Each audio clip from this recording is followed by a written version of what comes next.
What you might not know about our next speaker is that since day one, he has also done a lot for this conference. When he's not enjoying Swiss chocolates, red wine, port wine, white wine, any kind of wine, he's helping others to be better versions of themselves. I'm talking about Peter Stevens, Mr. Personal Agility. Welcome. So hello everyone. I'm not going to introduce myself because you know everything there is to know about me, but I'd like to find out something about you. So we've heard this morning about making the world safe for developers. That's where we started. So what I'd like to do is I'd like to find out who's in the room. I'd like to invite everybody to stand up for a minute. Okay?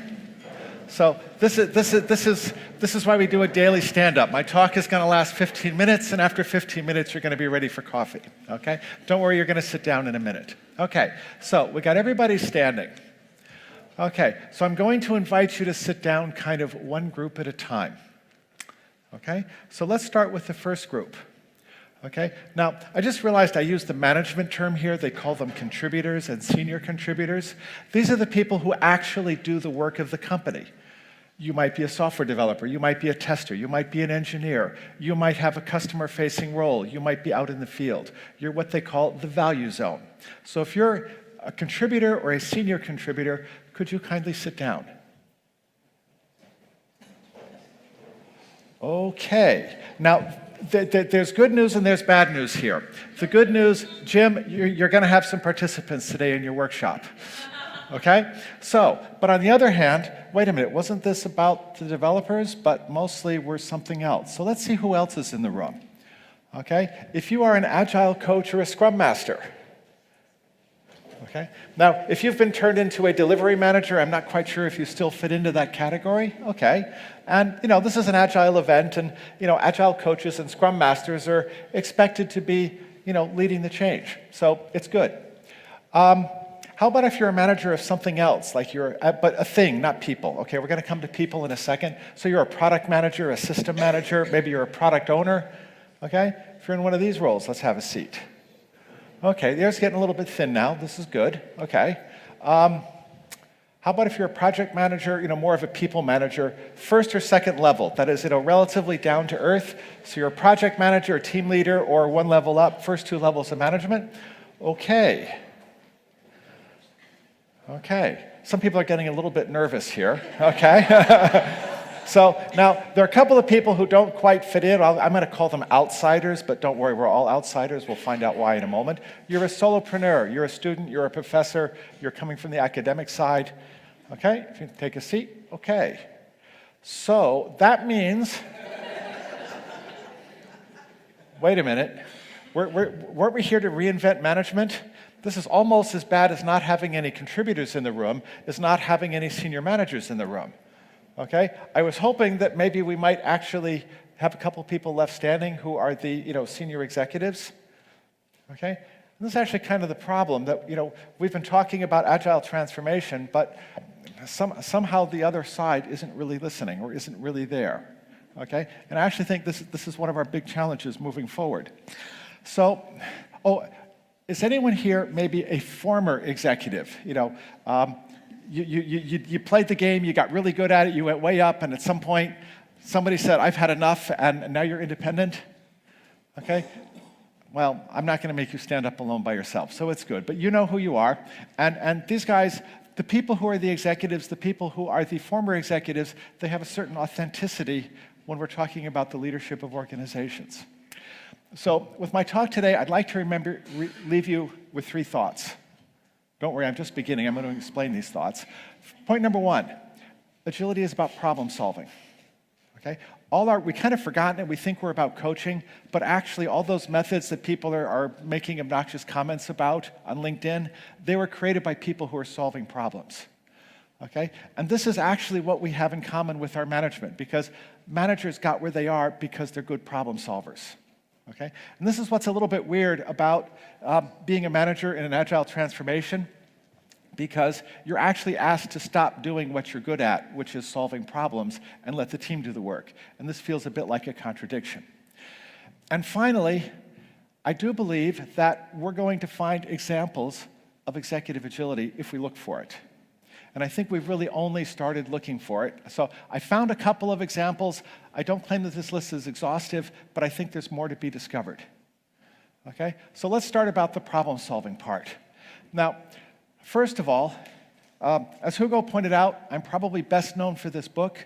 I discovered the Agile Manifesto in about 2006. And quite honestly, I yawned. I thought Scrum was much more interesting.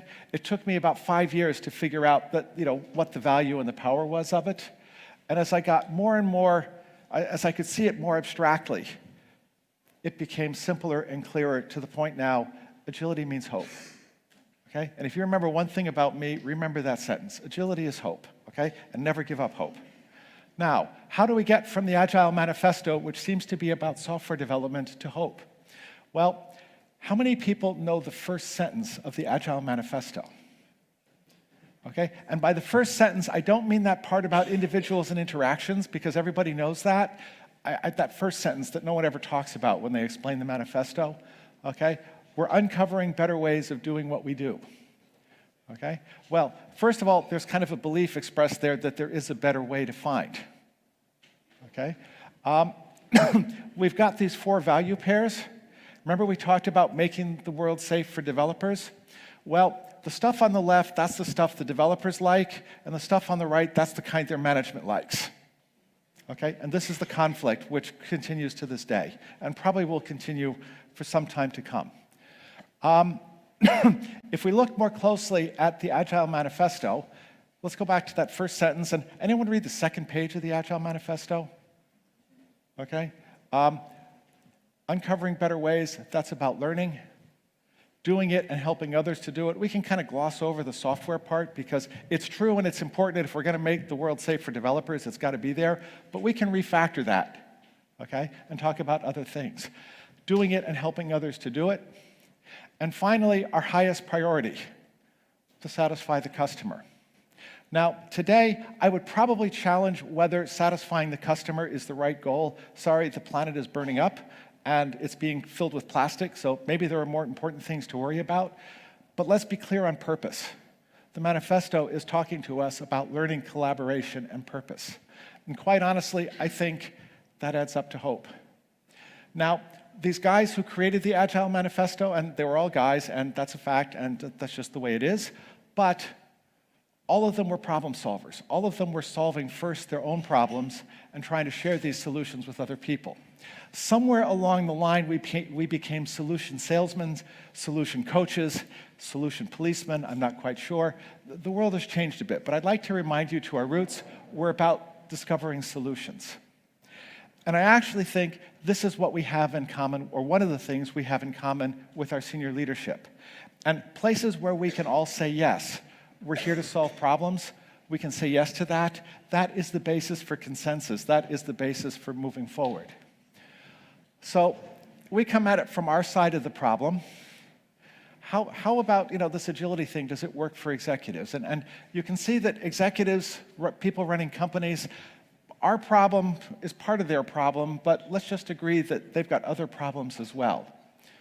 So one of the things we have in common, in fact, quite honestly, I thought executives would like agility because it's all about managing complexity. And I don't think there's anything more complex than running a modern organization. And even with 15 people, it's pretty complex. And just imagine scaling it up to hundreds or thousands or tens of thousands. I'm not sure how, I think Amazon is over 1 million people now. I mean, it's just unbelievable. How do you do that? Okay? It's all about complexity. What's different, though, is the scale and I think the consequences.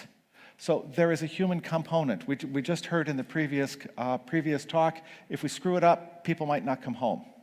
Okay, and that was actually part of our conversation last night, is just how you carry a different responsibility when you're leading a company, and it can be very difficult to delegate that responsibility or that accountability. In the Agile world, we talk a lot about psychological safety.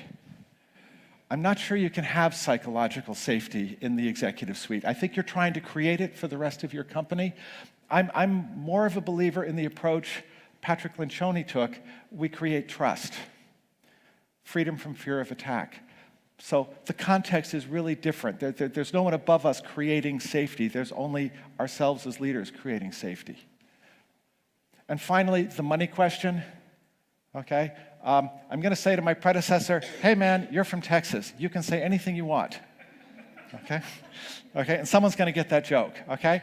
And actually, as coaches, we don't talk much about the money thing, okay? And I actually think that's a problem. But you notice, we heard yesterday from Nigel that the Agile coaches are getting fired, and those who aren't getting fired are getting called delivery managers, okay? So there's a money problem there as well. And maybe we need to be paying more attention to that. So we've got, these other sides of the problem. But remember, executives are problem solvers. That's what we have in common. And I think that that's where we can talk about executive agility and agility as something bigger than software development. So I'd like to show you some examples of that, okay? Just to give you a taste to prove that it can be done, okay? So there's this little company in Texas where you can say whatever you want. They're building spaceships. And they just published this thing, or did a talk on this thing they call the algorithm. And this is how they do innovation, okay? And it starts with challenging stupid requirements. Backtalk. Engineers are expected not just to implement the solutions that they've been asked to do, but to actually challenge whether we should do them. Another one is simplify. The best part is no part. So now, let's talk about another company that you've probably heard of, Netflix. They came out with this thing called the Culture Deck, 10, 12 years ago, created quite a stir. Imagine if the best management were no managers. How could we deal with expense reports? Well, it's real simple. Spend company money as if it were your own. Sunshine it. What does sunshine it mean? Make it transparent so that everybody can see it. So basically, you spend the money, you do a blog post on the internal blog saying, this is how much I spent, this is why I spent it, and it's okay. And people are going to do the right thing because they know if they don't, they're going to get called on it, because somehow someone's going to notice. So you don't need the manager to check an expense report. Okay? Now, the other thing, I asked about former managers. And while I was in Texas, I had a great conversation with the former CEO of Blue Cross Blue Shield Federal Systems Division, very large federated company, and we talked about his approach to what we might call big room problem solving. And basically, you get all the authority in one room, you get all the expertise in one room, you formulate the problem, and you lead them through to the solution. But notice, you're a facilitator, not a commander or a controller, and you can do that as an executive. And I learned about this 10 years ago. I knew him from before, met him through Steve Denning, by the way, and I didn't realize how influential his work was on my work until I heard it again. And then yesterday, I got up and we heard Carol McEwen talking about her father's project management style. They did exactly the same thing. So these solutions are out there, okay? And we can build on them, and we can use this concept of looking for good solutions and sharing them and teaching them, okay? I think, like these teenagers on the fence, a lot of us as coaches were kind of on the outside sitting in, and that's okay, but I don't remember any kings hiring consultants to eliminate the feudal systems. The democracies came from outside. On the other hand, one thing which we can do, and I don't want to say this is the only thing that we can do, but this is one thing we can do, we can get in the game ourselves. We can suit up, we can get on the field, we can be entrepreneurs. I think 6 people and 15 people companies, maybe going to 50. This is where you start introducing management, classical management, okay? This is where you can start to apply a different way, okay? And I think the companies, the early stage startups, they're still getting money from their parents and their friends and the family and other fools. This is where we can make agility the way we do things 20 years from now, when those companies are the Spotifys and the Guidewires of the mid-20th, 21st century. So with that, I hope I've given you something to think about. Thank you so much for the opportunity, and remember, agility means hope, never give up. Thank you.